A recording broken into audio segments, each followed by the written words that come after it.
नमस्कार, मैं अम्बी वर्मा और आप देख रहे हैं CWN टीवी न्यूज। तो चलिए रुक करते हैं कुछ खास खबरों की ओर। बांग्लादेश में हिंदुओं पर हो रहे अत्याचारों पर धीरेन्द्र शास्त्री ने उठाई चिंता, भारत सरकार से अपील। बागेश्वर धाम के प्रमुख धीरेन्द्र कृष्ण शास्त्री ने बांग्लादेश में हिंदुओं पर हो रहे अत्याचारों को लेकर गहरी चिंता जताई है। शास्त्री ने इसे दुर्भाग्यपूर्ण और चिंताजनक करार देते हुए कहा है कि भारत सरकार को इस मुद्दे को अंतर्राष्ट्रीय स्तर पर उठाना चाहिए। उन्होंने बांग्लादेश के हिंदुओं से अपील करते हुए कहा है कि वे सड़कों पर उतरकर अपनी आवाज उठाएं और वहां की सरकार को जिम्मेदार ठहराएं। धीरेन्द्र शास्त्री ने कहा कि इस्कॉन एक सनातन संगठन है और उसे इस अत्याचार के खिलाफ आवाज उठानी चाहिए। उन्होंने बांग्लादेश में हो रही हिंसा और उत्पीड़न की कड़ी निंदा की है और कहा है कि समय की मांग है कि भारत और बांग्लादेश के बीच इस मुद्दे पर गंभीर बातचीत हो। ये बयान ऐसे समय में आया है जब बांग्लादेश में हिंदू समुदाय के खिलाफ हो रही हिंसा और अत्याचारों को लेकर अंतर्राष्ट्रीय समुदाय में चिंता बढ़ रही है।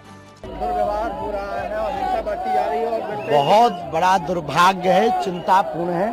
भारत सरकार को अंतर्राष्ट्रीय स्तर पर इस मामले को उठाना चाहिए कि वहाँ हिंदू परिवारों को, उनकी बहन बेटियों को लूटा जा रहा है, उनकी अस्मिता लूटी जा रही है, मंदिरों को तोड़ा जा रहा है और वहाँ के हिंदू अगर बुजदिल ना हो, कायर ना हो तो सड़कों पर उतर करके अपनी एकता का परिचय दें।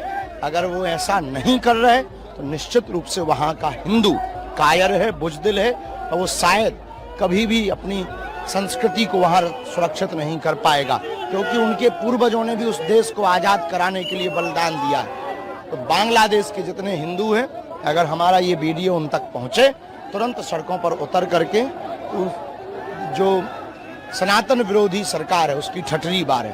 बांग्लादेश का जो मुद्दा है ब्रिटेन की संसद में भी उठा है, बहुत जरूरी था, बहुत अच्छा हुआ और विदेश मंत्रालय ने भी इस पर चिंता जताई है और मंदिरों में भारत सरकार चाहे तो तत्क्षण जो है भारत सरकार के इस्कॉन को भी आतंकी संगठन ठहराया गया है। महाराज, बांग्लादेशी लोग इस्कॉन को भी आतंकी संगठन ठहराया है। नहीं, मूर्खता है।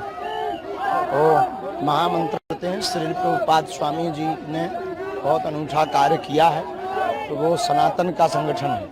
और ये जिस तरह की संभल को लेकर आज जुमे की नमाज में संभल में भी लगातार अभी कानूनी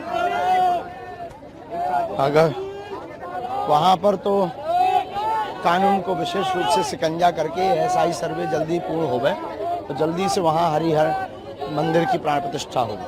महाराज, 9 दिन की यात्रा ही, कितनी चुनौती भरी यात्रा रही, क्या कुछ कहना चाहते हैं? मात्र 6 किलोमीटर आज बख्शिश से दूर है, मंजिल तक पहुंच गए हैं बालाजी की दया से। आपके पैरों में भी छाले पड़ गए थे, काफी हो रहा कैसा? कष्ट तो सहना ही पड़ा, पर देश के लिए अगर कष्ट सहना भी पड़ा तो कोई चिंता की बात नहीं है। देश बचना चाहिए, हिंदू बचना चाहिए।